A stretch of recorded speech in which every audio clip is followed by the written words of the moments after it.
Bismillahirrahmanirrahim. Assalamualaikum warahmatullahi wabarakatuh. Alhamdulillah bini'matihi tatimmus salihat, wassalatu wassalamu ala sayyidina Muhammadin sahibul mu'jizat wa ala alihi wa sahbihi ulil fadli wa darajat. Allahumma salli wa sallim wa barik wa karrim ala sayyidina Muhammadin al-fatihi lima ughliq wal khatimi lima sabaq nasiril haqqi bil haqq wal hadi ila siratikal mustaqim wa ala alihi wa sahbihi haqqa qadrihi wa miqdarihi al-azim. Amma ba'du, fa nawayna ta'alluma wa ta'lim wa tadhakkura wa tadhkir wa naf'a wal intifa' wal ifada wal istifada wal hatha ala tamassuki bi kitabillah wa sunnati rasulih sallallahu alaihi wasallam wa du'a ila al-huda wa dalalata ala al-khair ibtigha wajhillah maradatihi wa qurbi wa thawabihi subhanahu wa ta'ala wa ala ma nawa sahib al-mu'allifat al-kitab al-imam at-Tirmidhi. Allah yanfa'una bi asrarihi wa anwarihi wa ulumihi wa barakatihi wa nafahatihi fid din wa dunya wal akhirah wa kulli niyatin salihah jami'ah fi dunya wal akhirah wa ila hadratin nabi Muhammadin sallallahu alaihi wa sahbihi wasallam. Al-Fatiha. A'udzu billahi minasyaitonir rajim. Bismillahirrahmanirrahim. Alhamdulillahi rabbil alamin arrahmanir rahim maliki yaumiddin iyyaka na'budu wa iyyaka nasta'in ihdinas siratal mustaqim siratal ladzina an'amta 'alaihim ghairil maghdubi 'alaihim waladdallin. Amin. Alhamdulillah, kita bersyukur kepada Allah Subhanahu wa taala yang telah memilih kepada kita untuk berada di tempat yang mulia ini dan telah memilih kepada hati-hati kita ini untuk jatuh cinta, tetapi pada tempatnya, yaitu kepada baginda Rasulullah sallallahu alaihi wasallam. Yang mudah-mudahan dengan pembacaan kita, khususnya kitab Asy-Syama'il Al-Muhammadiyah ini, ianya akan menyuburkan dan juga semakin dalam cinta kita kepada Rasulullah, sehingga kecintaan kita kepada Nabi itu adalah melebihi daripada yang sepatutnya, yang telah pun disebutkan oleh baginda Rasulullah, la yu'minu ahadukum hatta akuna ahabba ilaihi min walidihi wa waladihi wa nasi ajma'in. Tidak beriman salah seorang daripada kamu itu kecuali dia mencintai aku lebih dari cintanya kepada kedua orang tuanya, lebih daripada cintanya kepada anaknya, dan lebih daripada seluruh umat manusia. Demikian yang perlu cintanya kepada Nabi sallallahu alaihi wasallam. Dalam keadaan seperti itu, oleh kerana itu perlu sangat kepada kita untuk kita kenal kepada Nabi, dikarenakan dengan kenal itulah ianya akan melahirkan cinta. Dan mudah-mudahan dengan cinta itu Allah Subhanahu wa taala akan mengumpulkan kita bersama baginda Rasulullah sallallahu alaihi wasallam nanti di akhirat. Amin Allahumma amin. Kita telah pun bahaskan hadis yang pertama, yaitu daripada Anas bin Malik, dan insya-Allah hari ini kita akan pergi kepada hadis yang kedua, juga daripada riwayat daripada Anas bin Malik radhiyallahu anhu qala kana Rasulullah sallallahu alaihi wasallam rabba'atan laysa bit-tawili wala bil-qasir hasan al-jismi wa kana sya'ruhu laysa bija'din wala sabtin asmar al-lawni idza masya yatakaffa. Kata Anas bin Malik, adalah Rasulullah sallallahu alaihi wasallam seorang yang mempunyai tubuh yang sederhana.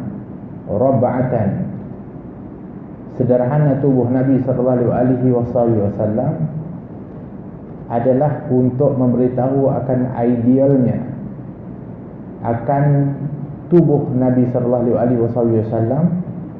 Laisa bitawili, tidak terlalu tinggi sehingga menjadi pelik, wala bil qasiri, dan tidak juga ianya terlalu pendek akan tetapi rab'atan, iaitu sederhana.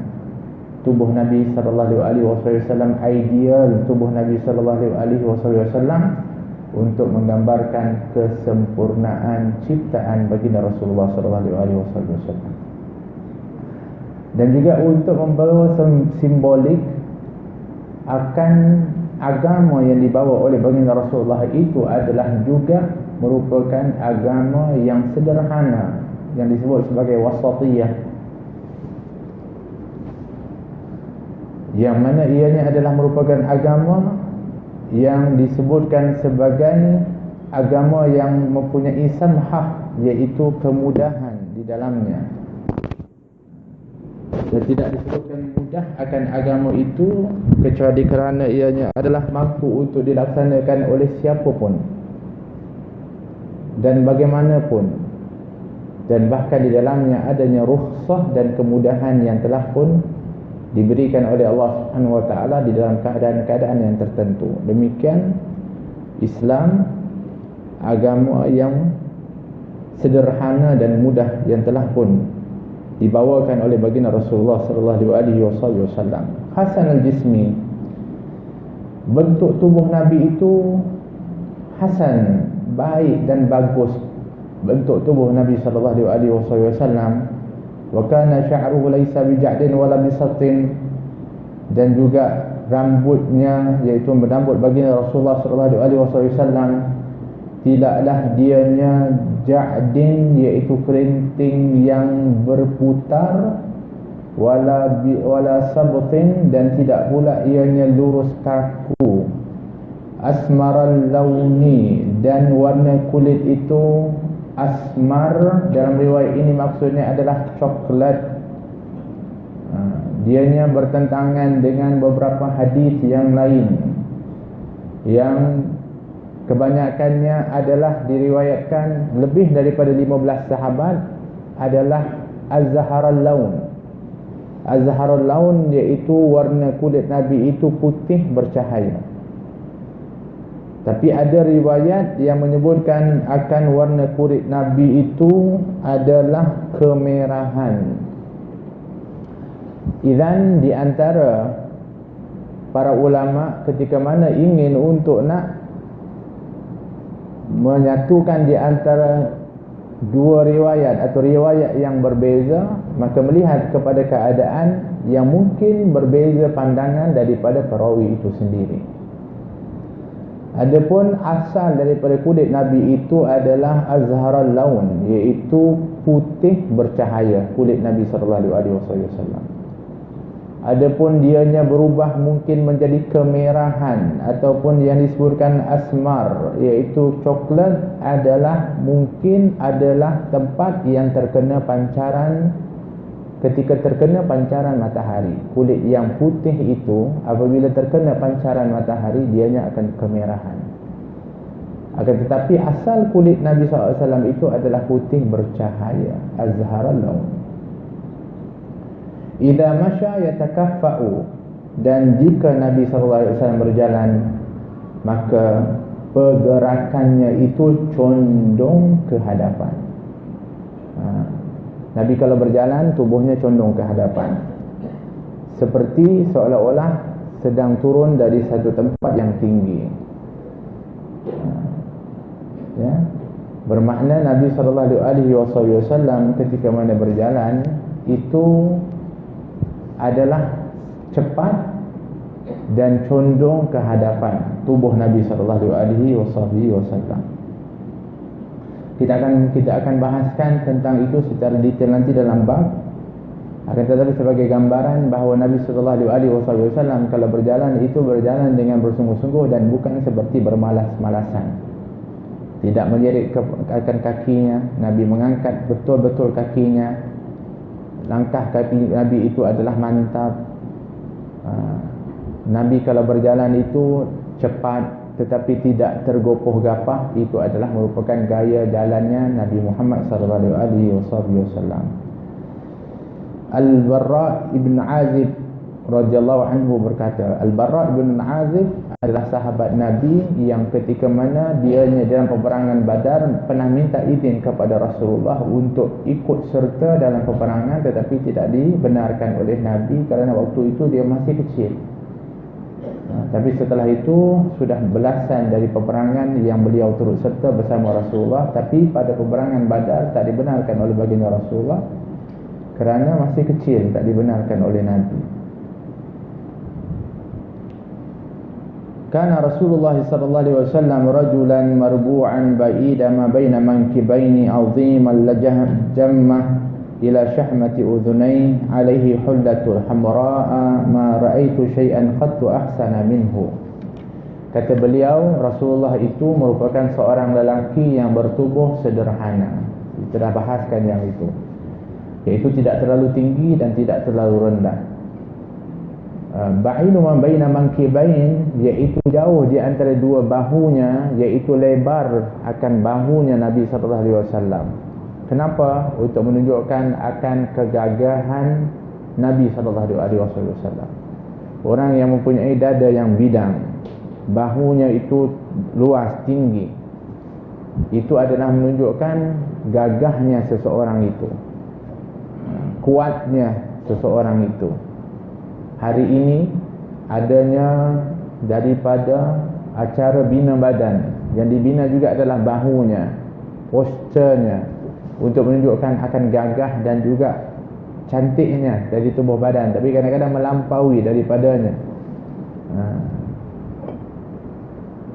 Oleh kerana itu Nabi SAW disebutkan adalah ba'inu man baina mankibain, adalah untuk nak menunjukkan akan gagahnya Nabi SAW, sehingga kegagahan itu jelas. Disebutkan Nabi itu adalah asja'an nas, Nabi adalah merupakan orang yang paling berani.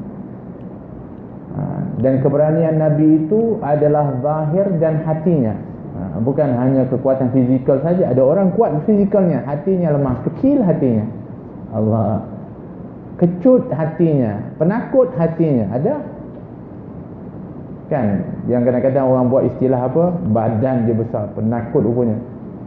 Dia memang takut sungguh.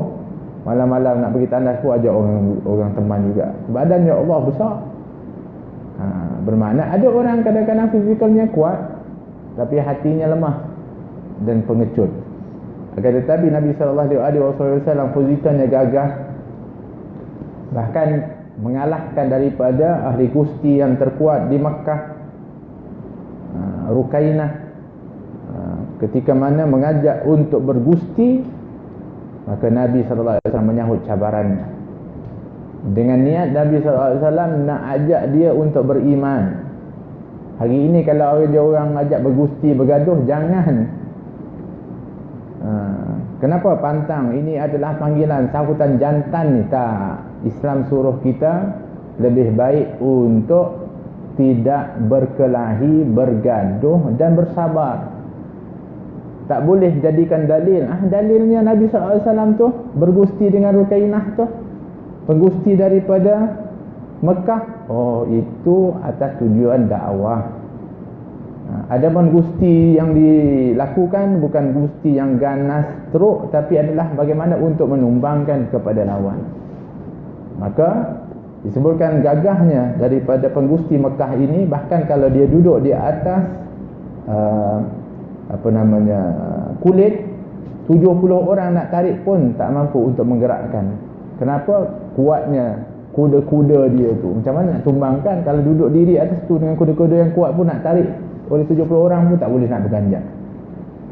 Tapi ketika bergusti dengan Nabi, ketika Nabi pegang kepada dia dan dia memeluk kepada Nabi, lalu Nabi banting dia dan dia terbalik dan jatuh, berguling dia jatuh.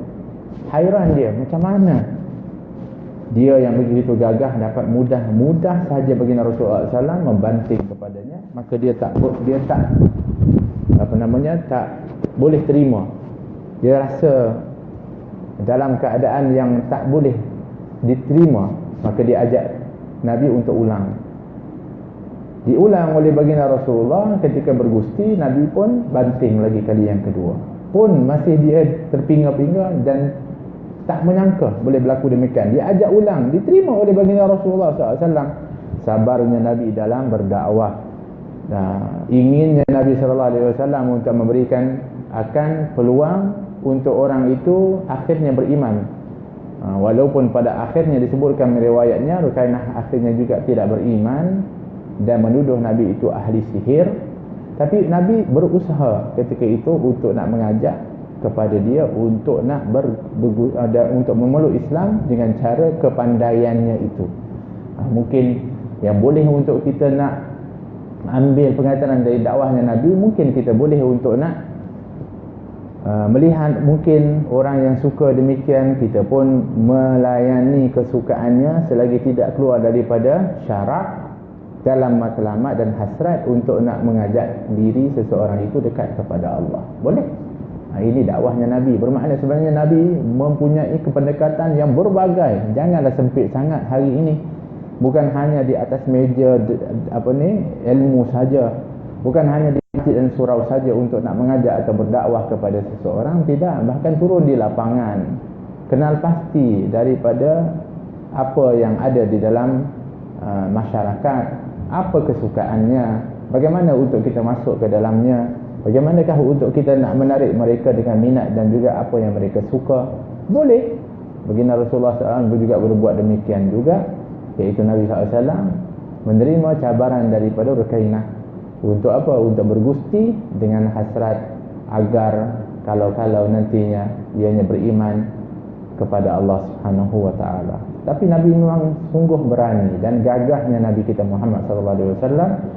Bahkan tidak dipertikaikan beraninya Nabi itu adalah jiwa baginda Rasulullah, hati Nabi sallallahu alaihi wasallam yang tak pernah merasa takut pun selain daripada Allah Subhanahu wa taala. Tak pernah takut kepada sesuatu pun selain daripada Allah Subhanahu wa taala. Ini sifat Nabi kita Muhammad sallallahu alaihi wasallam. Kemudian rambutnya, iaitu Nabi sallallahu alaihi wasallam, Nabi itu disebutkan sebagai azimal jammah ila syahmati udhunain. Al-jammah atau al-jummah itu rambut yang mencecah bahu. Ada lagi nanti adanya dipanggil wafrah. Nanti kita tengok limah. Dia ada beberapa istilah. Bahasa Arab ini kaya betul. Dengan nama itu tahu ukurannya, tahu jenisnya. Subhanallah. Kalau kita letak rambut panjang ini apa? Rambut panjang, rambut pendek, rambut mencecah ini, kita semuanya ada rambutnya. Tapi kalau dalam bahasa Arab, subhanallah, panjang mencecah kepada bahu dipanggil jammah. Ketika mana dianya adalah di antara telinga dan bahu dipanggil wafrah. Demikian kayanya daripada bahasa Arab itu.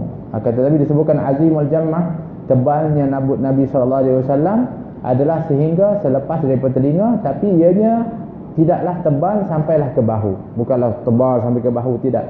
Tapi yang lebihnya itu tebal rambut Nabi sallallahu alaihi wasallam, tapi yang mencecah ke bahu itu tidaklah setebal yang ada di atas kepala baginda Rasulullah sallallahu alaihi wasallam ila syahmatil udhunain.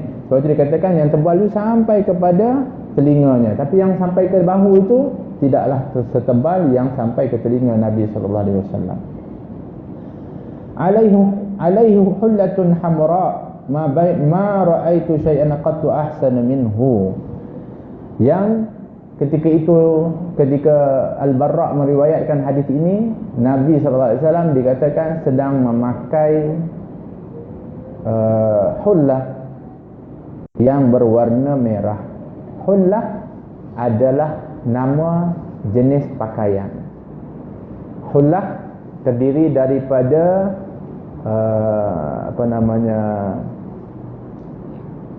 kain yang membalut kepada badan atau disebut sebagai rida dan izar dan kain,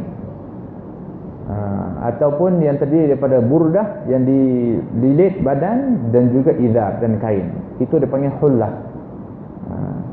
Jadi cara Nabi SAW ada beberapa jenis pakaian yang nanti akan dibahaskan dalam bab pakaiannya Nabi SAW yang disebutkan habbus thiyabu ila Nabi SAW al-qamis. Kata Ummu Salamah, sesungguhnya pakaian yang paling dicintai di sisi Nabi SAW adalah al-qamis, iaitu yang kita panggil jubah ini. yang dalam. Itu qamis dipanggil. Itu adalah pakaian yang paling dicintai oleh Nabi SAW. Tapi juga Nabi selalu memakai yang namanya hullah, iaitu kain yang menutupi badan dan menutupi kepada bahagian bawah. Ada dua keping kain, satunya adalah untuk menutup kepada bahagian bawah, seperti pakaian seperti kita kata ihram. Begitu, pakaian yang menutup kain, kemudian di atasnya dibetul dengan pakaian. Yang ketika itu Nabi memakai dengan hullah yang berwarna merah. Ada dalam hadis yang lain Nabi melarang berpakaian merah.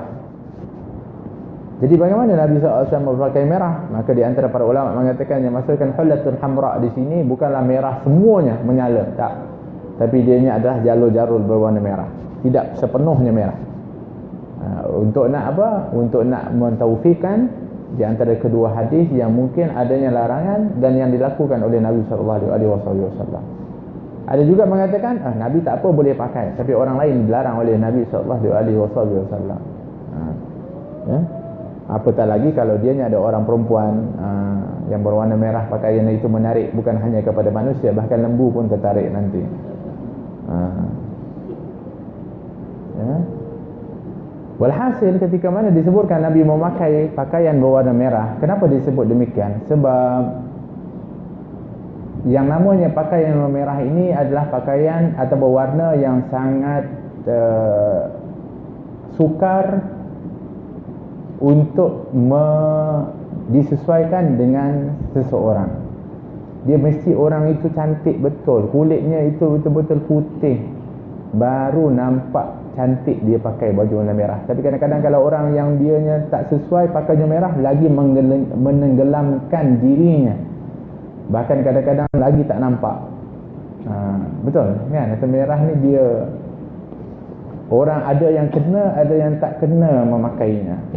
Tapi bagi Nabi SAW yang begitu indah, apabila dikenalkan pakaian berwarna merah, bahkan terselah lagi akan keindahan Nabi kita Muhammad SAW, yang mana kalaulah disebutkan merah itu adalah yang sangat menarik perhatian, tapi ternyata warna merah itu tak dapat mengalahkan akan keindahan Nabi SAW. Bahkan disebutkan ma ra'aitu syai'an qad ahsana minhu, yang kata Al-Bara, tidak ada sesuatu pun yang pernah saya melihat yang lebih indah dan tampan daripada Nabi Muhammad SAW. Dalam hadis yang keempat, Al-Bara bin Azib berkata, "Mara'aitu min dilimmatin min hullatin hamra ahsana min Rasulillah sallallahu alaihi wasallam, law sya'run yadribu mankibaihi ba'idu ma baina mankibain lam yakun bil qasir wala bil tawil." Itu adalah juga riwayat yang sama disambung.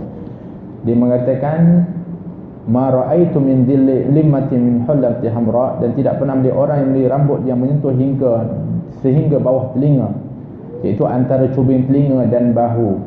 Kalau limah itu adalah di bawah cubing telinga, tapi dia ni ada antara bahu dan cubing telinga. Limah yang melebihi telinga tapi tak sampai kepada bahu. Yang ahsan min Rasulullah sallallahu alaihi wasallam, yang lebih tampan daripada Rasulullah SAW, lahu sya'run yadribu mankibai, dan beliau memiliki rambut yang mencecah kedua bahunya. Ada kalanya Nabi SAW rambutnya itu mencecah kepada bahu. Ada kalanya Nabi SAW rambutnya itu antara di antara bahu dan juga telinga saja, dan ada di antara kalanya Nabi rambutnya adalah setakat telinganya sahaja. Ada tiga, nanti kita akan bahaskan tiga jenis potongan rambut Nabi SAW. Ada tiga jenis potongan rambut Nabi SAW. Yadribu mankibaihi, yang mana dianya adalah menyentuh kepada bahu. Ba'idu ma baina mankibain, lebarlah bahu Nabi SAW. Lam yakun bil qasir wala bil tawil, tidak ianya Nabi itu rendah ataupun tidak terlalu tinggi, sederhana postur Nabi SAW. An Ali bin Abi Talib radhiyallahu anhu qala lam yakun Rasulullah sallallahu alaihi wasallam bitawili wala bitqasiri shathnul kaffaini wal qadamaini dakhmur ra'si dakhmul karadis tawilul masrubah idza masya takaffa'a takaffuan ka'annama inhatta min sabab lam ara qablahu wala ba'dahu mithlah. Rasulullah SAW tidak tinggi dan tidak rendah. Ini diriwayatkan oleh Sayyidina Ali karamallahu wajhah. Kita perlu untuk mengenali kepada perawinya. Yang meriwayatkan hadis ini adalah Sayyidina Ali karamallahu wajhah, yang merupakan sepupu Rasulullah SAW dan menantu Nabi SAW yang dikahwinkan oleh Nabi SAW dengan putrinya yang tercinta, iaitu Sayyidatuna Fatimah radhiyallahu anha. Dan dekatnya Sayyidina Ali itu, oleh kerana itu riwayat yang menyebut tentang diri fizikal keadaan Nabi, kalau diriwayatkan oleh Sayyidina Ali karamallahu wajhah, itu sangat kuat kerana kerana keadaan Sayyidina Ali yang memang tinggal bersama Nabi sallallahu alaihi wasallam semenjak daripada kecilnya, dijaga oleh Rasulullah sallallahu alaihi wasallam. Bahkan beliau disebutkan juga sebagai kanak-kanak pertama yang memeluk kepada al-Islam, tinggal di rumah Nabi sallallahu alaihi wasallam bersama dengan Sayyidatina Khadijah radhiyallahu anha dan anak-anak Rasulullah yang lainnya. Ini Sayyidina Ali karamallahu wajhah, disebutkan karamallahu wajhah, dimuliakan akan wajahnya, dikarenakan semenjak daripada bila ke akhirnya tidak pernah sekali pun menyembah kepada berhala, dijaga oleh Allah Subhanahu wa taala. Bahkan disebutkan ketika dia dikandung oleh ibunya, ketika ibunya ingin untuk nak bernazar di depan berhala, waktu itu zaman jahiliyah, kemusyrikan merata di mana-mana. Terkena di antaranya juga adalah keluarga, di bahagian lain dari sisi keluarga Nabi sallallahu alaihi wasallam, di antaranya isteri Abu Talib nak untuk pergi ketika mengandungkan Sayyidina Ali, nak bernazar di depan berhala. Tapi tak kala ketika mana ingin untuk nak menyembah, tiba-tiba ada tendangan daripada perutnya itu sehingga dia tak mampu untuk menundukkan dirinya, kesakitan. Akhirnya tak jadi untuk tunduk dan akhirnya balik ke rumah. Yang menendang itu siapa? Sayyidina Ali di dalam perutnya. Allah. Bukan bermakna Sayyidina Ali itu hebatnya disebutkan dari kecil, tapi dijaga oleh Allah Subhanahu wa taala. Dan ianya tidak mustahil bagi Allah Subhanahu wa taala untuk nak menjaga akan kandungan-kandungan itu sebagaimana Allah menjaga kepada Rasulullah sallallahu alaihi wasallam, kepada orang-orang saleh. Al-Imam Syafi'i mengatakan, saya sudah hafal Quran semenjak kecil lagi kerana daripada dalam perut lagi saya sudah mendengarkan bacaan Al-Quran yang sering dibaca oleh ibuku, kata Imam Syafi'i. Kita di dalam alam kecil-kecil umur 1 tahun 2 tahun pun tak ingat. Mereka kadang-kadang ada di antara mereka yang diberikan anugerah oleh Allah Subhanahu wa taala kelebihan seperti itu. Walhasil, oleh kerana itu dalam sifat yang menyebutkan tentang sifat Rasulullah SAW apabila diriwayatkan oleh Sayyidina Ali karamallahu wajhah, maka ianya sangat kuat kerana dekatnya Sayyidina Ali itu dan membesar di sisi Rasulullah SAW. Oleh kerana itu disebutkan ianya mempunyai riwayat yang cukup kuat. Beliau mengatakan tidaklah Nabi SAW itu tidak tinggi dan tidak terlalu rendah, tidak terlalu tinggi dan tidak terlalu rendah. Itu dah kita bahaskan. Syadnul kaffaini wal qadamain. Syadnu itu maksudnya ada beberapa makna. Ada yang pertama kasar, itu juga disebutkan syadnu. Juga dia maksudkan adalah tebal, itu juga dimaksudkan dengan syahnu. Dan ada juga yang mengatakan tampak tangan Nabi itu dan kedua kaki Nabi itu adalah tebal dan kasar.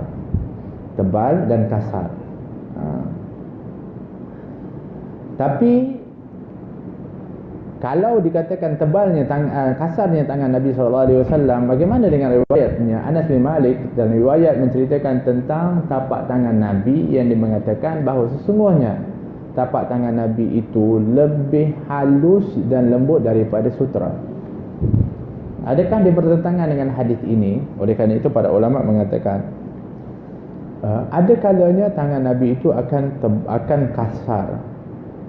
Bila ketika berjihad, ketika Nabi SAW melakukan kerja-kerja berat dan kasar, maka tangan Nabi akan menjadi kasar. Akan tetapi ketika mana Nabi SAW bersalaman, duduk mengajar, dicium oleh para sahabat akan tangannya, tangan Nabi itu berubah menjadi halus dan lembut, yang lebih daripada lembutnya sutera. Jadi ini adalah keadaan Nabi SAW yang boleh berubah mengikut keadaan itu, adalah merupakan kurniaan daripada Allah. Seperti juga Nabi yang disebutkan tidak terlalu tinggi dan tidak terlalu rendah. Tapi kalau dia tengok dalam riwayat Tabrani, Nabi itu kalau berjalan dengan orang yang tinggi pun Nabi akan sama tinggi dengan orang tersebut. Kalau rendah sama rendah Nabi. Duduk pun begitu, berdiri sama tinggi, duduk sama rendah dengan para sahabat. Bermakna tubuh Nabi itu boleh meninggi dan merendah. Subhanallah. Ini adalah merupakan khususiyah Rasulullah SAW. Tapi tebal, berisi, akan tapak tangan Nabi dan juga kaki Nabi SAW.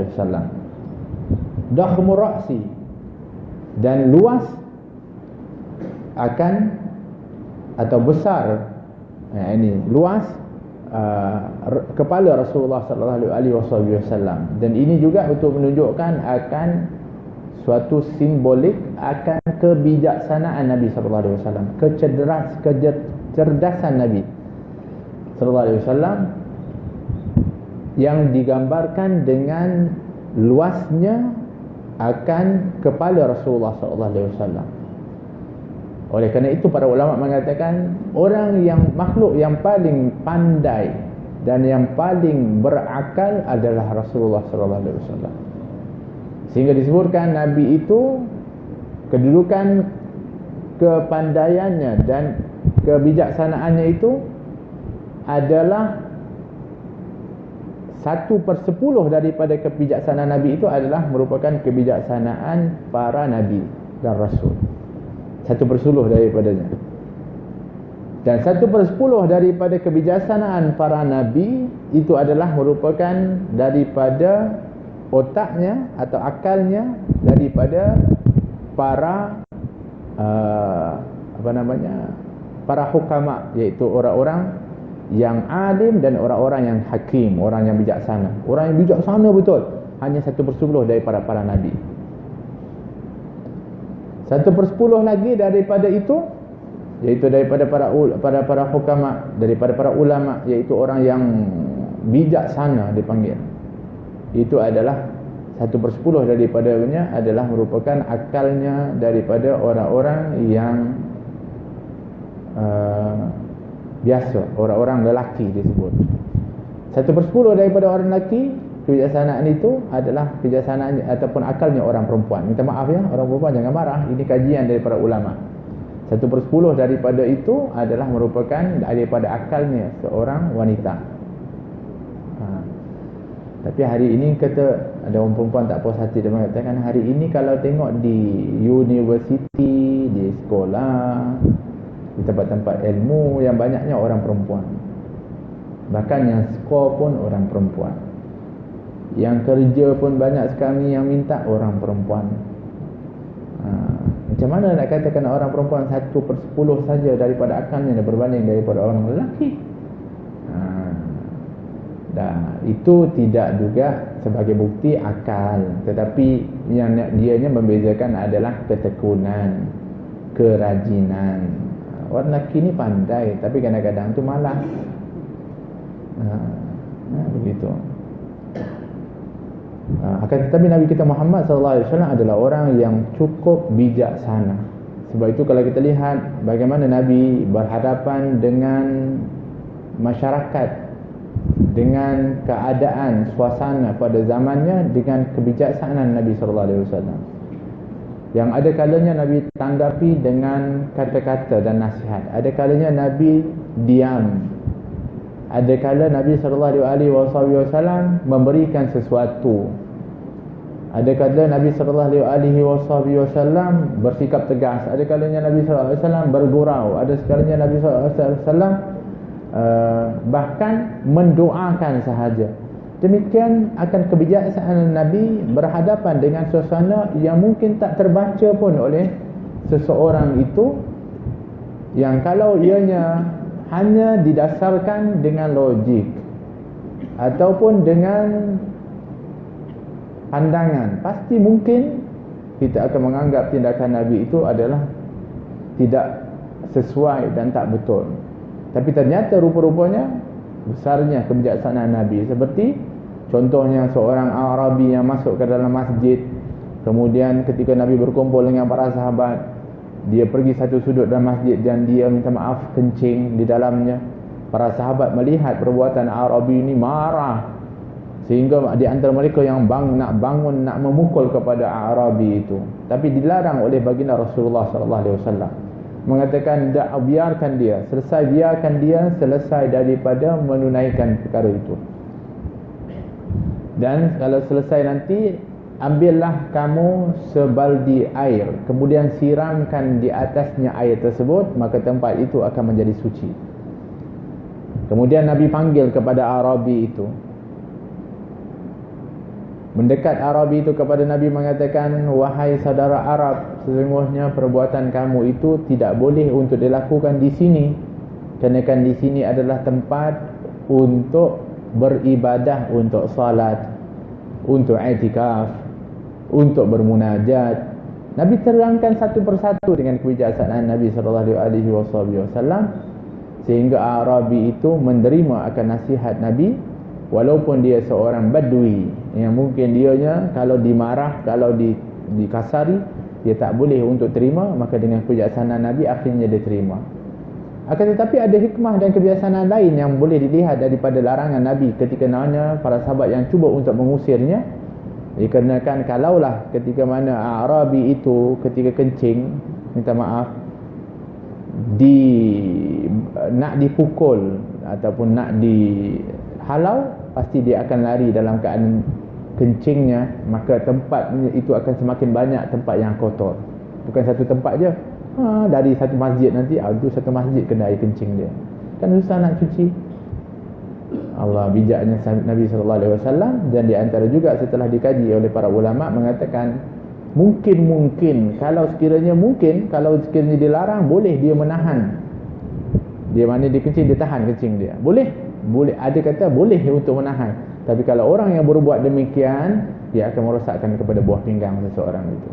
Subhanallah, sampai fizikalnya pun, kesihatannya pun diambil perhatian oleh baginda Rasulullah SAW. Tidakkah itu yang disebutkan rahmatan lil alamin, iaitu yang sangat mengasihi baginda Rasulullah SAW, sehingga tak mahu untuk membawakan mudarat kepada siapa pun. Ini Nabi kita Muhammad SAW. Kalau kita memang kena dah. Sebab tu kadang-kadang minta maaf yang saya sebutkan, kadang-kadang ada orang yang tak selesa untuk datang ke masjid. Kenapa? Kerana sifat kasar orang yang menjaga masjid itu. Ada tak? Ada berlaku. Ada orang yang tak senang untuk nak duduk, nak berjamaah dan sebagainya, kerana yang menguruskannya itu kadang-kadang menyebabkan orang makin menjauhkan diri, bukan makin mendekatkan dirinya kepada masjid. Minta maaf, saya sebutkan ni secara umumnya, tapi bukan bermakna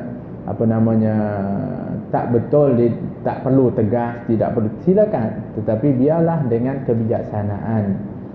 Biarlah supaya masjid itu menjadi tempat yang memang orang seronok, ingin untuk datang, damai dirinya untuk berada di masjid. Dakhmul karadis. Dan dakhmul karadis, Disebutkan tulang sendinya itu besar. Dahm, besar. Al-Karadis itu adalah merupakan tulang sendinya. Jadi Nabi ni tulang sendinya itu besar-besar. Ada orang tengok, dia punya tubuh badan ni, posturnya jenis besar-besar ni. Kan ada orang seperti itu. Ada orang yang memang kecil-kecil. Ada sahabat Nabi kecil, di antaranya seperti Ibnu Mas'ud radhiyallahu anhu. Dianya kecil, sebab tu kalau satu ketika pernah dia nak potong satu pokok di nak ambil kayu sugi tu, ketika dia pergi ke tempat itu, dia tu terselaklah kainnya, dan dilihat oleh sahabat, Allah, dia punya betisnya itu keding. Keding. Kecil dia punya betisnya tu. Ketika dilihat kecil seperti itu, menjadi bahan jenaka para sahabat. Ketawakan dia punya betis itu. Maka didengar oleh Rasulullah sallallahu alaihi wasallam, Ibnu Mas'ud ini subhanallah selalu berkhidmat kepada Nabi. Dia adalah orang yang menjaga kepada siwak Nabi. Dia adalah orang yang menjaga kepada selipar Rasulullah sallallahu alaihi wasallam. Dia selalu bawa selipar Nabi di mana-mana. Nabi kalau pergi masuk dalam masjid, dia jaga selipar Nabi. Di mana saja di rumah dia pergi, Nabi buka selipar, dia letak selipar tu di dalam dia punya lengan. Nabi nak keluar, dia keluarkan. Dia adalah orang yang selalu menyediakan air untuk berwuduk kepada Nabi sallallahu alaihi wasallam. Ambil peluang untuk berkhidmat kepada Nabi. Ketika mana para sahabat mempersendakan akan betisnya yang kecil, maka Nabi mengatakan, betisnya itu kecil di mata kamu, akan tetapi dianya berat di timbangan Allah Subhanahu wa taala. Allah. Ada di antara mereka orang-orang yang fizikalnya kecil. Dia punya tulang sendinya kecil, itu biasa. Tapi Nabi SAW tulang sendinya besar. Maknanya gagah nampak akan tubuh Nabi SAW. Tawilul masrubah, panjang bulu yang tumbuh di tubuh Nabi, bukan seluruh tubuhnya, tetapi masrubah adalah daripada dada sehinggalah kepada pusat Nabi sallallahu alaihi wasallam. Ada di dada Nabi ada bulu yang tumbuh memanjang sehinggalah kepada pusat Nabi sallallahu alaihi wasallam. Sebab itu disebutkan yang meriwayatkan ini Sayyidina Ali, Nabi sallallahu alaihi wasallam tidak mudah untuk membuka pakaiannya di hadapan siapa pun. Nabi kita Muhammad sallallahu alaihi wasallam itu adalah sangat pemalu, lebih malu daripada anak dara pinggitan. Daripada anak dara yang mana dia berduaan dengan suaminya di malam yang pertama. Nabi lebih malu daripada itu. Nabi kita Muhammad SAW. Tapi oleh kerana Sayyidina Ali ini sudah seperti anaknya, dari kecil bersama dengan Nabi SAW, maka dia berkesempatan untuk melihat akan tubuh Nabi SAW. Maka di antara yang dia riwayatkan, dia melihat kepada adanya bulu yang tumbuh di antara dada Nabi SAW yang memanjang sehinggalah kepada pusatnya pusat Nabi SAW. Idza masya takaffa'a takaffu'an ka'annama inhatta min sabab, dan Nabi itu kalau berjalan condong ke hadapan seperti seolah-olah Nabi itu turun daripada tempat ke tempat yang rendah, atau turun dari tempat yang tinggi ke tempat yang rendah. Itu cara Nabi SAW berjalan. Memang condong Nabi dan juga berjalan seperti mana seorang itu turun ke bawah. Nak bagi tahu sebenarnya, orang yang nak turun kalau di tempat yang tinggi, dia tak boleh seret kaki dia mesti angkat kakinya. Menunjukkan Nabi ini kalau berjalan mengangkat kakinya, mencabut kakinya daripada tanah, macam itu. Yang keduanya, Nabi itu kalau berjalan cepat, pantas Nabi SAW berjalan, sehingga para sahabat pernah mengatakan, kami ini kalau sekiranya berjalan dengan Nabi, kadang-kadang kami terpaksa berlari pula mengejar kepada Nabi SAW. Lajunya Nabi SAW, tapi bukan berlari Nabi SAW, dan bukan gopoh Nabi SAW. Jalan Nabi itu normal tapi cepat. Oleh kerana itu disebutkan seolah-olah bumi ini menggulungkan dirinya untuk Nabi SAW. Ada riwayat disebutkan dia juga termasuk dalam khususiah Nabi, kerana bumi ketika Nabi lalu di atasnya akan mencondongkan dirinya untuk mencepatkan lagi perjalanan Rasulullah SAW. Kerana bumi pun cinta kepada Nabi SAW. Sebab itu Nabi kalau sekiranya buang air, yang pertama ataupun buang air, qada hajat, yang pertama yang akan menelannya adalah bumi. Tak ada peluang kepada orang lain nak jumpa kepada apa pun yang dikeluarkan oleh baginda Rasulullah. Hanya 2 orang saja yang baru bersempat untuk nak kita panggil apa, mengambil peluang itu. Satunya seorang perempuan pembantu Nabi SAW. Ada mengatakan yang namanya adalah Ummu Sulaim, yang ketika mana dianya disuruh untuk buang, setiap kali kerjanya adalah untuk buang apa yang bekas yang ada di bawah katil Nabi SAW. Ternyata ketika itu Nabi buang air di dalamnya, maka dia minum. Ditanya oleh Rasulullah, dia kata dia minum. Nabi mengatakan kamu tak akan sakit dalam perutmu selama-lamanya. Jelas ketika itu tak pernah sakit. Khusus itu adalah daripada Rasulullah SAW. Sekarang boleh tak buat macam itu? Haram hukumnya. Bahkan ya Allah, jangan. Ini hanya khususiah Nabi SAW. Yang keduanya adalah Ibnu Zubair, yang dia minum darahnya Nabi SAW. Ketika Nabi berbekam, Nabi suruh dia buang di tempat orang tak boleh menemuinya. Dia keluar, dia tengok kiri kanan tak ada, akhirnya dia minum. Maka dia jumpa dengan Nabi. Nabi kata, kamu sudah buang? Dah buang. Di tempat mana? Di tempat orang tak akan jumpa. Kata Nabi SAW, bukan adakah engkau minum wahai Abdullah? Dia mengatakan, ya Rasulullah. Maka Nabi SAW mengatakan, kalau demikian, bahawa sesungguhnya kamu tidak akan sakit dalam perutmu selama-lamanya, dan kamu tidak akan disambar oleh neraka. Allah, darahnya menyatu dengan darahnya baginda Rasulullah SAW. Yang lain tak sempat. Nabi buang air, semua ditelan oleh bumi. Nah, jadi bumi pun akan hormat kepada Rasulullah, menyayangi kepada Nabi. Bumi akan merendahkan dirinya ketika di jalan dilalui oleh baginda Rasulullah. Gunung pun seperti Uhud bergegar ketika mana Nabi naik di atasnya, teruja adanya Rasulullah SAW sayang cintanya kepada Nabi, sehingga Nabi mengatakan sesungguhnya Uhud ini cinta kepada Nabi. Yuhibbuna wa nuhibbuh, sesungguhnya Uhud ini cinta kepada kami dan kami cinta kepada Uhud. Dan Uhud ini nantinya akan berada dalam syurga, kata baginda Rasulullah. Allah, tengok di Madinah kalau pergi tengok Uhud, itu nanti dalam syurga ada. Di antara yang pernah bergegar disebutkan riwayat Bukhari, begitu juga dalam riwayat Muslim, adalah gunung sebelah daripada Jabal Thawr.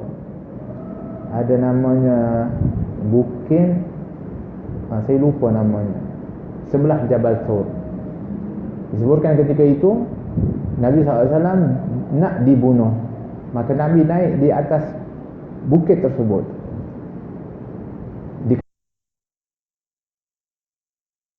Ketika menceritakan sifat Rasulullah SAW, itu riwayatkan daripada Muhammad ibn Ibrahim, adalah salah seorang daripada anak Sayyidina Ali karamallahu wajhah. Sayyidina Ali ini ketika mana hidupnya Nabi hanya kahwin dengan Sayyidina Fatimah radhiyallahu anha, tak kahwin dengan yang lain daripada itu.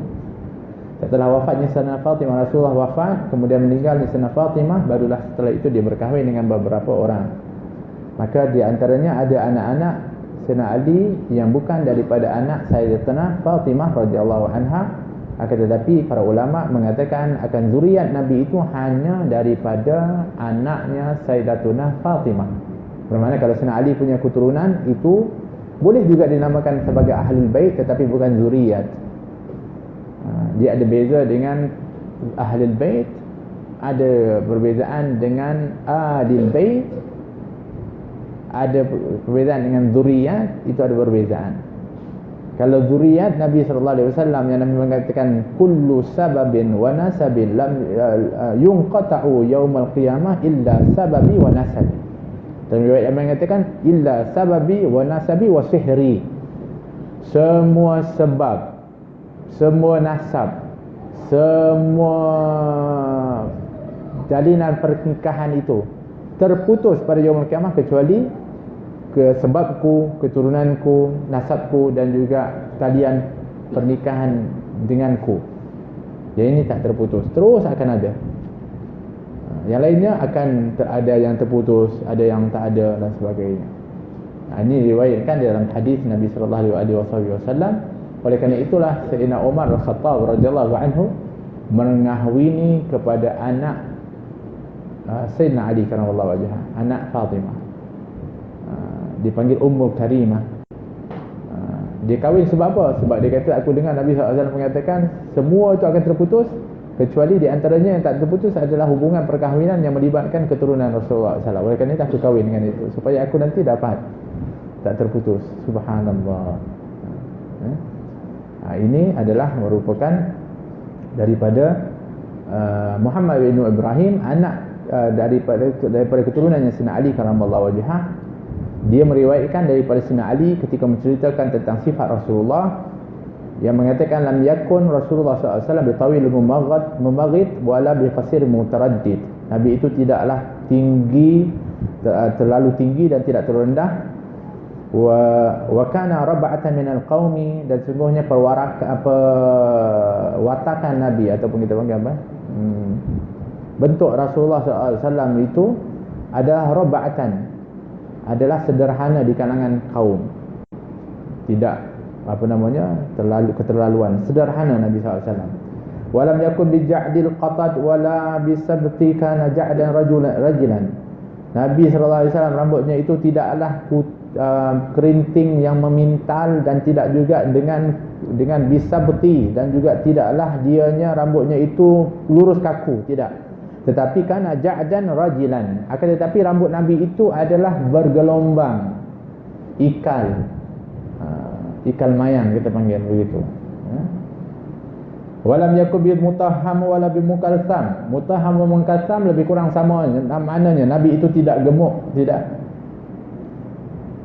Wa kana fi wajhi tadwir, di wajah Nabi itu adalah dianya bulat tetapi tidak bulat betul, tetapi bulat bujur wajah baginda Rasulullah SAW. Tapi kalau kita lihat memang bulat betul wajah baginda Rasulullah SAW disebutkan, tapi tidak pula dianya berpetak ataupun bujur betul, tak. Tapi kalau tengok sekali memang bulat wajah baginda Rasulullah SAW. Sebab itu diibaratkan seperti bulat wajah baginda Rasulullah. Sebab kalau kita kata bujur, jadi bujur juga. Tak, dia bulat. Tapi kalau diperhatikan betul, tidaklah bulat betul. Ada juga bujurnya sedikit, tapi tidak bujur betul. Tidak pula ada yang jenis petak, ada yang tidak macam, dia memang tak. Nabi itu adalah bulat wajahnya. Abyadul musyrab, kulitnya itu adalah putih kemerah-merahan. Ada ajul ainain, mata hitamnya itu pekat. Mata Nabi yang dalam itu hitam wajah, tidak biru, tidak hijau, tapi hitam, dan hitamnya itu pekat betul, terlihat. Maknanya kalau kita ini ada apa namanya kita panggil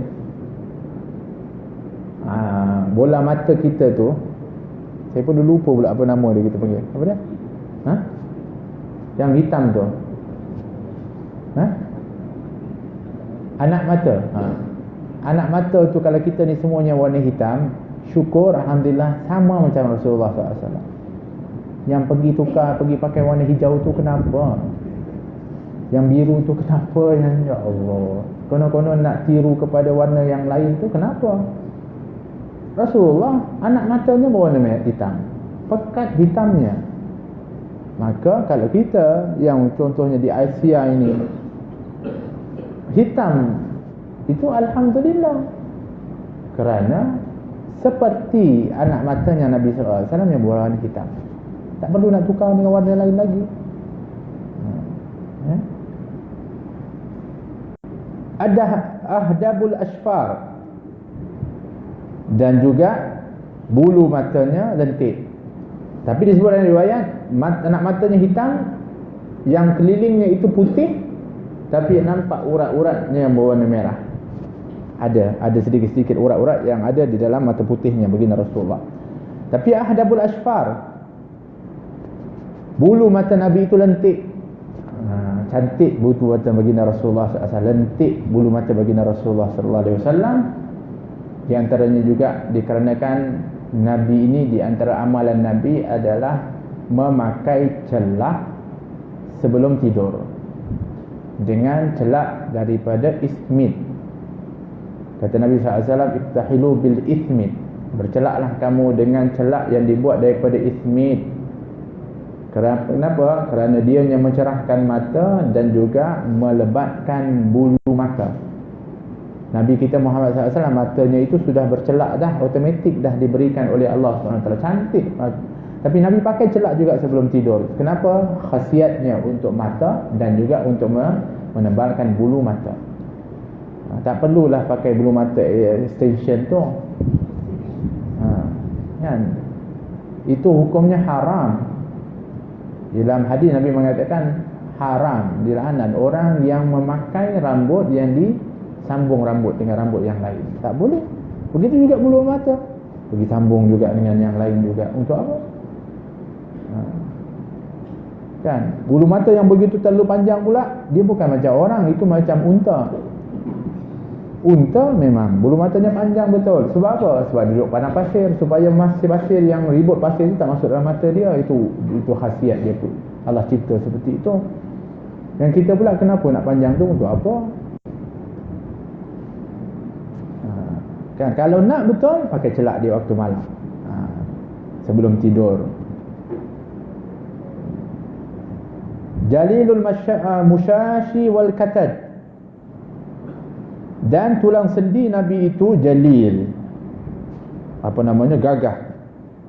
Wal katad, dan bahunya itu, katad ini adalah bahunya bidang, ya, dia punya bahunya bidang atau dadanya bidang. Ajrad ini maksudnya tidak berbulu. Ajrad. Oleh kerana itu dalam kitab fiqh ada bab khas membahaskan tentang ajrad. Ajrad ini siapa? Orang yang tidak mempunyai bulu. Kenapa dia bahaskan tentang itu? Kerana bahas perkara itu kerana dibimbangi boleh berlaku dengan sebab adanya orang yang ajrad. Orang yang tidak berbulu, bersih tubuh badannya, cantik dia, laki. Kenapa dibahaskan? Sebab takut jadinya, minta maaf, masalah homoseksual ataupun gay. Rupanya dah ada bahas lama dah. Sebab tu disebutkan bersendirian bersama ajrad itu saya 30 atau 70 kali bahaya daripada berduaan bersama dengan orang perempuan. Kenapa? Kalau berduaan dengan orang perempuan, orang tangkap. Betul? Orang akan halang. Orang kata ini. Tapi kalau berduaan dengan lelaki, elok, cantik, apa semua, orang tak boleh nak cakap apa. Tapi boleh menjangundang kepada maksiat yang lebih dahsyat. Dan ini namanya ajrad. Ada orang memang tak ada bulu, jenis memang bersih dia. Ataupun ketika mana kecil, masa kadang-kadang, minta maaf, yang hari ini di antara gejala yang boleh berlaku dalam pergaulan seperti itu, kebanyakan sumbernya, minta maaf ya, kita kena hati-hati ibu, ayah. Sebab saya juga pernah duduk di tempat seperti itu, di asrama.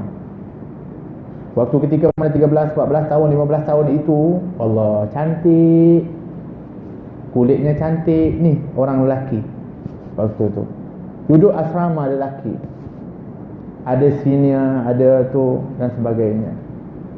Kalau tak dijaga betul-betul, dia boleh mengundang kepada bahaya ini. Dengan adanya daripada maklumat-maklumat, apa namanya, TV, berita.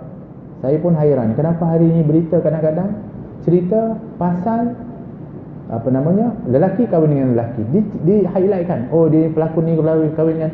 Kenapa? Apa dia punya kebaikannya? Tak ada, kecuali untuk nak akhirnya orang akan adanya perasaan-perasaan yang tak sepatutnya ada. Kadang-kadang berita pun kena tapis juga. Sebab apa? Sebab daripada tak tahu kepada tahu, dan akhirnya mengundang kepada nak lebih tahu. Dan hari ini, sebagaimana yang telah pun dibuat kajian, memang sudah adanya golongan-golongan ini. Bahkan nak lebih dahsyatnya sekarang ni, bukan kata nak ajrad saja, orang yang tak ada bulu dengan berbulu pun. Allahu Akbar. Dan ini bahayanya yang berlaku pada umat Nabi Muhammad SAW, penyakit-penyakit yang ada pada umat-umat sebelumnya. Pada umat Nabi Lut dulu, ke zaman ini rupa-rupanya dah ada balik seperti itu. Yang lakinya nak jadi seperti perempuan, yang perempuan nak jadi seperti lelaki, yang lelaki suka kepada sesama lelaki, yang perempuan dengan sesama perempuan. Allah, miskin, kesian kehidupan dunia yang kita tempuhi ini. Kalaupun kita terselamat, belum terjamin anak zuriat kita terselamat lagi. Sebab itu kita tak boleh sambil lewa dalam hal-hal seperti ini. Perlu untuk kita tarbiyah, didik kepada anak-anak kita. Mereka itu berada dikelilingi, kita dikelilingi dengan berbagai keadaan-keadaan seperti ini. Lebih lagi kalau kita nak anak kita ni lebih hebat, kita hantar mereka di tempat-tempat belajar, bahkan kadang-kadang sampai keluar negara, tanpa kawalan, tanpa ada pantauan, tanpa ada tarbiyah yang betul. Mana agaknya perginya anak-anak kita? Wallahu a'lam. Sebab itu kita kena berhati-hati dengan keadaan seperti ini. Oleh kerana itu asasnya adalah pendidikan yang perlu untuk kita ambil perhatian betul. Selain daripada itu adalah pengawasan yang perlu untuk kita ambil tahu tentang anak-anak kita itu, supaya kita tak terjerumus dalam keadaan yang kita sebutkan tadi. Baik. Ajrad, tidak berbulu tubuh Nabi, tapi bukan tak berbulu langsung. Dzu masrubah, ada bulu yang tumbuh di dada baginda Rasulullah sampailah ke pusat. Syadrul kafaini wa qadamain, ini pun dah disebutkan tebalnya daripada tapak tangan dan juga tapak kaki Nabi sallallahu alaihi wasallam. Idza masya tagalla'a ka'annama yamshi fi sabab, dan Nabi itu kalau berjalan dia cabut kakinya itu seperti seolah-olah turun ke tempat yang rendah. Jadi Nabi kalau berjalan angkat kaki, gagah Nabi kalau berjalan. Tak macam orang malas berjalan. Tak, Nabi gagah betul kalau berjalan. Nampak akan semangat Nabi sallallahu alaihi wasallam. Oleh kerana itu orang yang kalau mengundang Nabi, tengok semangat Nabi berjalan. Oleh itu kalau orang berjalan dengan Nabi, nampak semangat baginda Rasulullah. Kalau berperang, orang musuh pun takut cara baginda Rasulullah sallallahu alaihi wasallam berjalan. Ini orang tengok, Allah hai, tak semangat tengok dia berjalan. Tak ada orang boleh tumpang semangat jalan kita. Sahabat tumpang semangat jalan baginda Rasulullah sudah memadai untuk nak tumpang semangat, kerana gagahnya Nabi itu kalau berjalan. Wa idzal tafata ma'an, kalau Nabi itu menoleh seluruh tubuh badannya. Ini adab Nabi sallallahu alaihi wasallam. Ya Rasulullah, Nabi pun menghadap seluruh badan dia. Ya, kenapa? Dia menghadap seluruh badan baginda Rasulullah. Tak ada macam kita. Najmuddin, ya betul kan? Okey, tetapi tak sama dengan digpusingkan seluruh tubuhnya menghadap kepada orang itu, seolah-olah mengambil sepenuh perhatian kepada orang yang nak bercakap dan menegur. Bahkan Nabi adabnya itu bukan kepada manusia saja. Disebutkan Nabi ketika berjalan dan ridaknya atau syalnya ini tersangkut di pokok. Jalan kat bawah pokok, tiba-tiba ranting tu tersangkut. Nabi tak pergi ambil macam itu. Tak, Nabi menghadapkan badannya sepenuhnya kepada pokok tersebut, kemudian diambil oleh baginda Rasul. Dengan pokok pun Nabi SAW demikian. Allah. Ini adabnya baginda Rasulullah SAW. Macam mana para sahabat tak cinta kepada Nabi kita Muhammad SAW. Baina katifaihi khatamun nubuwah wa huwa khatamun nabiyyin ajwadan nasu sadran wa asraqan nasu lajatan. Di antara kedua bahu Nabi itu adanya tanda kenabian. Itu adalah bab nanti yang kita akan bahaskan, khatamun nubuwah Nabi SAW. Macam mana bentuknya, bagaimana keadaannya, bagaimana besarnya, itu akan dibahaskan dalam bab khusus. Tapi di antara kedua bahu itu adanya khatamun nubuwah, ianya adalah salah satu daripada salah satu tanda kenabian Rasulullah SAW yang juga tercatat dalam kitab-kitab sebelumnya. Sehingga pernah ketika mana seorang yang mana dia belajar kitab-kitab yang sebelumnya, adalah di antara tandanya adalah tanda kenabian. Di antaranya Salman Al-Farisi, yang ketika mana dia sudah pun ada dua tanda yang dia nampak daripada Nabi, yang ketiganya adalah dia nak tengok tanda kenabian, maka Nabi SAW pun menanggalkan ataupun merendahkan baju Rasulullah supaya dilihat oleh Salman Al-Farisi, dan akhirnya Salman Al-Farisi memeluk kepada Nabi dan mencium kepada tempat tersebut. Ada yang satu lagi itu, dia datang dengan kaum dia, dia pun masukkan tangan dia dalam baju Nabi untuk pegang. Nabi benarkan, biar. Biasa. Kadang-kadang memang ada orang ni, kalau dengan kita akan tengok ada orang-orang perangainya berbeza-beza. Ada orang yang kadang-kadang lepas lakunya. Kadang-kadang kita tengok macam tak ada adab, betul? Tapi kadang-kadang ada kelebihan. Ada para sahabat yang tak berani angkat kepala pun di depan Nabi, adabnya kepada Rasulullah. Tapi ada orang yang datang boleh meraba pula ke tubuh baginda Rasulullah sallallahu alaihi wasallam. Ada sahabat yang kalau Nabi sallallahu alaihi wasallam tanya tak nak jawab, bukan kerana apa? Hormat kepada Rasulullah sallallahu alaihi wasallam. Kalau dengar saja, tak ada pun tanya kepada Rasulullah sallallahu alaihi wasallam. Ada. Tapi ada orang yang kadang-kadang mulutnya itu ya Allah disebut sebagai celupar. Tapi ada kalanya ada kelebihan. Seperti seorang yang bernama sahabat Nabi, yang ketika Nabi SAW cerita tentang syurga, maka dia mengatakan, ya Rasulullah, doakan aku termasuk daripada ahlinya. Namanya Uqashah. Maka dia mengatakan, ya Allah, golongkan Uqashah dalam syurga yang aku ceritakan itu. Sahabat pun semua kata, ya Rasulullah kami. Maka Nabi mengatakan, sabakakum Uqashah. Uqashah dah mendahului kamu dah. Kadang-kadang rugi juga ya, perlu juga. Tapi ada sifat masing-masing. Memang ada sifat masing-masing. Kita kadang-kadang dengan depan guru tak boleh nak cakap. Kadang-kadang disuruh cakap pun kita tak tercakap. Ada orang subhanallah tak berhenti bercakap. Sebab itu kadang-kadang kata para sahabat seperti Ibn Abbas mengatakan, kadang-kadang kami mendapat faedah daripada Arabi, orang-orang Badui. Kami dapat faedah daripada mereka. Sebab apa? Sebab kadang-kadang soalan mereka yang kadang-kadang tu mengarut tapi mendapatkan ilmu kepada kami. Ketika mana datang seorang Arabi kepada Nabi SAW, dia mengatakan, ya Rasulullah, ada di dalam Al-Quran yang mana Allah Subhanahu Wa Taala menceritakan tentang ciri-ciri syurga, yang aku lihat adanya pokok yang kalau dia ada yang disebutkan dalam syurga itu akan menyusahkan kami. Orang ahli syurga akan susah dengan pokok itu. Kenapa Allah letakkan pokok itu ada dalam tu? Nabi mengatakan pokok apa? Pokok sidir. Dia kata pokok sidir ini ya Rasulullah, dia orang Arabi duduk kat padang pasir, ada pokok namanya sidir. Sidir ni pokok banyak, yang paling banyak duri sekali. Jadi ya Rasulullah, kalau dia banyak dekat syurga nanti susahlah ahli syurga nak jalan pijak duri. Nabi ketawa ketika itu mendengar. Nabi mengatakan dalam Al-Quran, Allah mengatakan fi sidrim makhdud. Apa dia itu makna sidrin makhdud? Kata Nabi, sidrin makhdud maksudnya adalah ianya sidir yang duri-durinya itu bukan lagi duri di syurga, tapi ditukar menjadi buah. Akhirnya kata Ibn Abbas, kami para sahabat fahamlah, kami dulu buat-buat faham je. Tak, sidrin makhdud lah. Tak berani nak tanya. Tiba-tiba Arabi ni kata, tanya kepada Rasulullah, cakap begitu. Nabi kata sidrin makhdud, makna sidir itu memang banyak duri di dunia, tapi di akhirat ditukar menjadi buah oleh Allah Subhanahu Wa Taala, jadi hebat, boleh dinikmati. Akhirnya dapat faedah daripada pertanyaan orang lain. Ada kelebihan seperti itu. Ajwadun nasi sadran. Minta maaf ni lama pula saya ala kulli hal. Sikit lagi insya-Allah. Kita habiskan sikit insya-Allah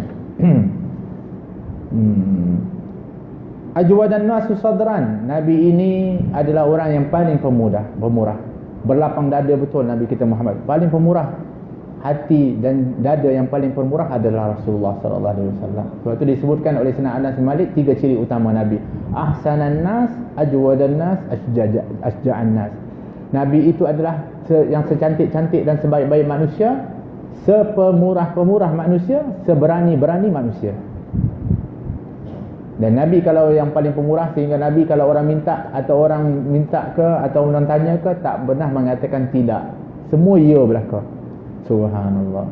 Tak ada yang diminta kecuali diberi oleh Rasulullah SAW. Tidak ada apa yang dimiliki oleh Rasulullah kecuali diberikan oleh baginda Rasulullah SAW. Demikian pemurahnya Nabi kita Muhammad SAW. Dan bertambah pemurah Nabi, kata dalam Sahih Bukhari, adalah tambah lagi pemurah Nabi apabila di dalam bulan Ramadan. Jadi hadis itu untuk menyatakan akan kepemurahan Rasulullah di seluruh waktu, bahkan di bulan Ramadan. Kita di bulan Ramadan pemurah, di luar Ramadan jadi kedekut pula. Tak, Nabi paling pemurah, tapi lebih pemurah pada bulan Ramadan. Wa asrakan nasul lahjatan, dan paling benar perkataan, tak pernah berdusta baginda Rasulullah sallallahu alaihi wasallam. Sekali pun tak pernah berdusta Rasulullah. Bahkan dalam bergurau pun Nabi tak pernah berdusta. Wa alyanuhum arikatan, dan Nabi sallallahu alaihi wasallam ini adalah lemah lembut daripada diri Rasulullah sallallahu alaihi wasallam. Yang sangat lemah lembut Nabi sallallahu alaihi wasallam, ya, dengan orang Nabi ini bersikap lemah lembut betul, sehingga siapa pun akan selesa untuk berdekatan dengan Nabi sallallahu alaihi wasallam. Tak rasa takut, tak rasa macam seolah-olah Nabi memusuhi. Tidak, Nabi ni lemah lembut betul. Bahkan anak-anak kecil pun sayang kepada Rasulullah SAW. Kalau anak-anak kita ataupun anak-anak orang kadang-kadang dengan kita ni, pakcik tu seramah dengan pakcik tu, ada. Tapi tak salah, ada juga kadang-kadang ada orang yang memang mukanya tu garang, perlu juga untuk anak-anak kadang-kadang dia rasa takut. Tapi Nabi tak. Nabi ni sangat disayangi. Kadang-kadang anak-anak ni datang kepada Nabi, panjat kepada Rasulullah sallallahu alaihi wasallam. Dibiarkan oleh Rasulullah. Allah. Nabi ni dipanjat, duduk. Kadang-kadang duduk di depan Nabi. Pernah satu ketika Nabi duduk, ada sahabat datang, anak dia nak pergi kepada Rasulullah, diberikan kepada Rasulullah, didukung oleh Rasulullah, bersembang, berkencing di atas Rasulullah SAW. Sahabat dah merah wajah dia, Allah, anak aku kencing pula atas Rasulullah. Tapi Nabi kata biarkan. Bahkan Nabi doakan pula. Bahkan Nabi suruh ambil air, Nabi renjiskan, sebab dia belum lagi 2 tahun, anak lelaki yang hanya menyusu kepada ibunya. Maka jadilah kita tahu hukumnya, rupanya adanya yang namanya najis mukhaffafah daripada apa yang dilakukan oleh baginda Rasulullah SAW. Mungkin juga hikmahnya di antaranya supaya tak menyinggung, bahawa tak merasa takut kepada sahabat itu yang merasa bersalah sangat, direnjiskan oleh baginda Rasulullah. Sikit je kan, kalau lega. Mungkin dengan sebab itu hikmahnya sehingga menjadi hukum mungkin. Tapi memang asal hukumnya seperti itu. Tapi ala kulihan, bayangkan orang yang ketika itu yang merasa bersalah, tapi ketika Nabi sikit je tak apa, ambil air pun dah okey dah, Allah rasa lega dia, tak merasa sangat bersalahnya itu. Subhanallah, itu adabnya baginda Rasulullah sallallahu alaihi wasallam. Wa akramuhum isyratan, dan juga adalah merupakan yang paling memuliakan dan paling ramah di dalam pergaulan. Nabi ni peramah betul. Nabi selalu bertanya khabar. Tak ada dalam satu majlis Nabi yang Nabi tengok tak datang, kecuali Nabi akan tanya, mana fulan,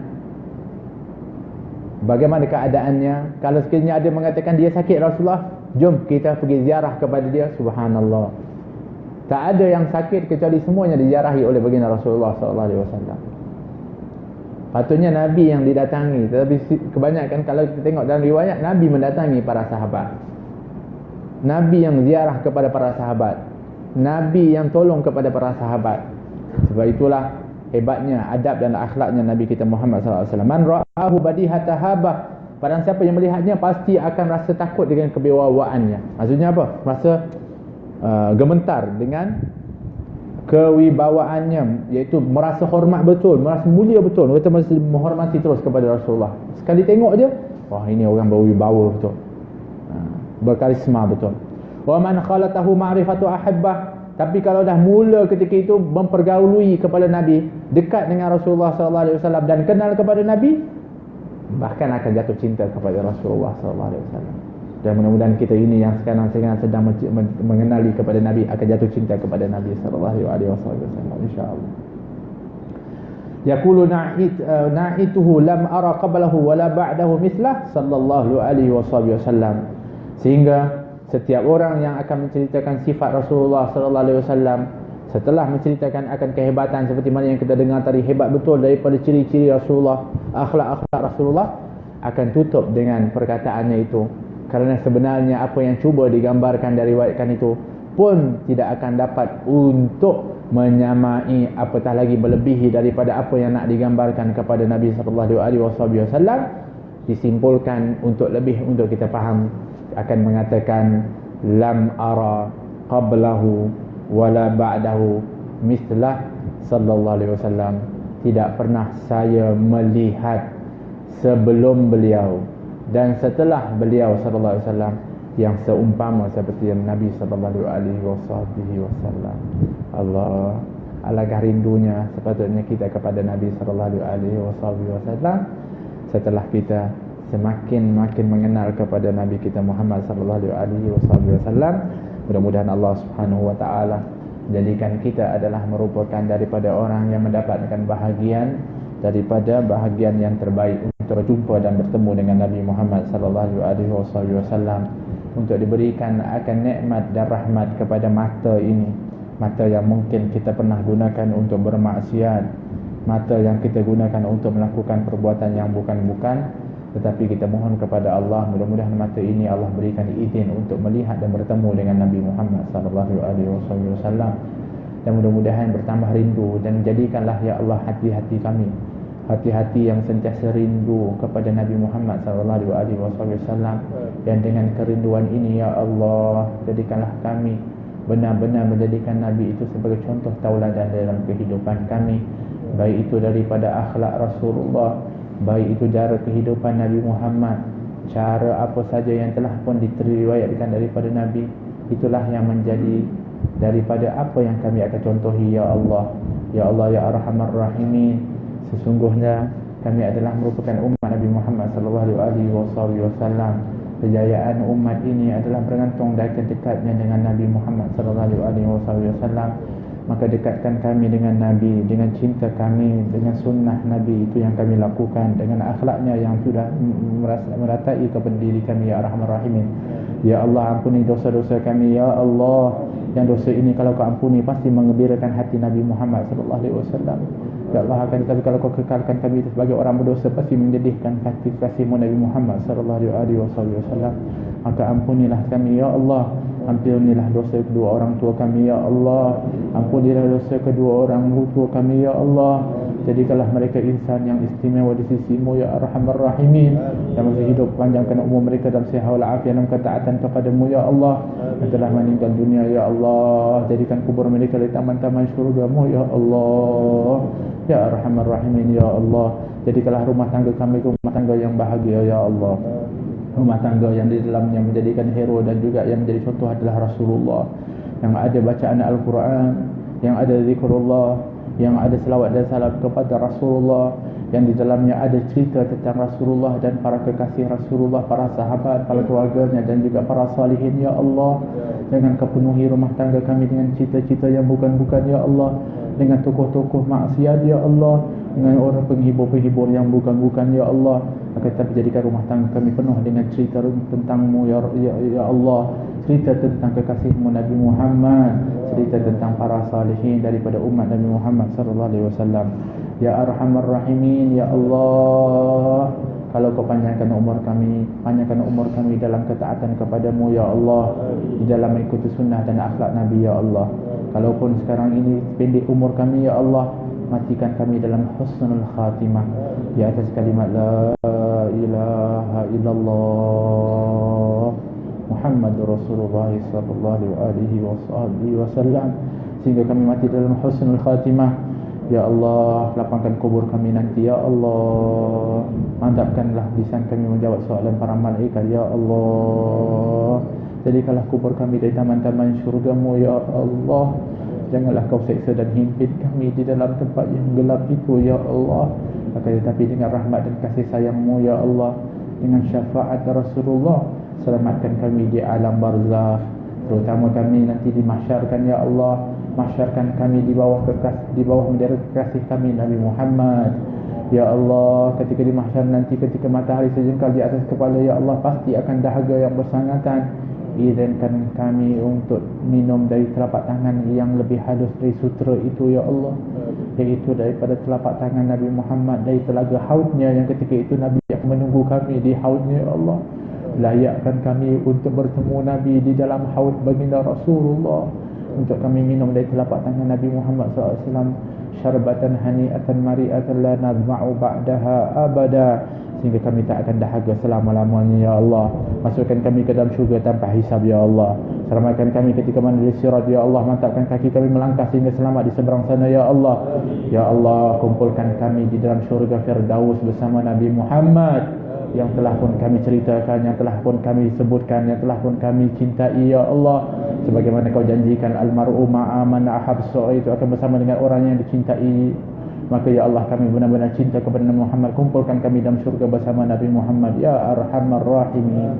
Allahumma hadina bihudak wa ja'alna mimman yusari'u fi ridhak wa la tuwallina waliyan siwak wa la taj'alna mimman khalafa amraka wa asak wa hasbunallahu wa ni'mal wakeel wa la haula wa la quwwata illa billahil aliyyil azim.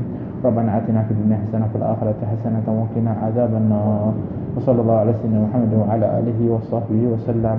Walhamdulillahi rabbil alamin wal 'afwu minkum. Assalamualaikum warahmatullahi wabarakatuh.